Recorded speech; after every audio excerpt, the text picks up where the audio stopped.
Good. So what's the third thing? I would say the third thing, you want to be an active LinkedIn user, which to me means put out updates.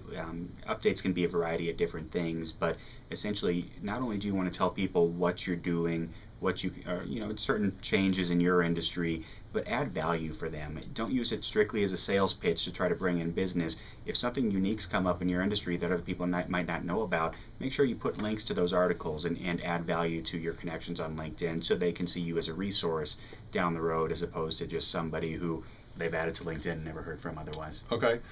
I have a recommendation, see what you think about this, and that is 80-20 education versus offers. Maybe 90-10 education versus offers. I would say somewhere in that range would make Okay. sense to me. I think that if you bombard people, if you were doing 50-50 education versus offers, then people are going to get sick of you constantly bombarding them with requests for additional business. But if you can really educate people and again be seen as a resource, then I think that really adds the value. And every once in a while, if you have an offer that's worthwhile, you send it out there. And I think 20% of the time is probably a pretty good number. Okay. So what about frequency? How often should we do this? It really depends on your industry. And so in my industry, I put out updates when I see something of value.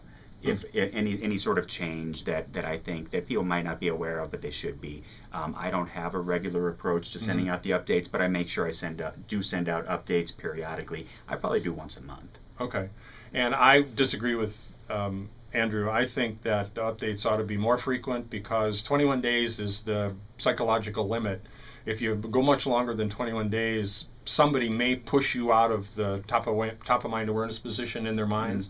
So every 2 or 3 weeks might be good. Okay. And as a tip, folks, if you're having struggles with doing it, what I would encourage you to consider is get your calendar out and get a repeating to-do, a repeating appointment with yourself to post an update.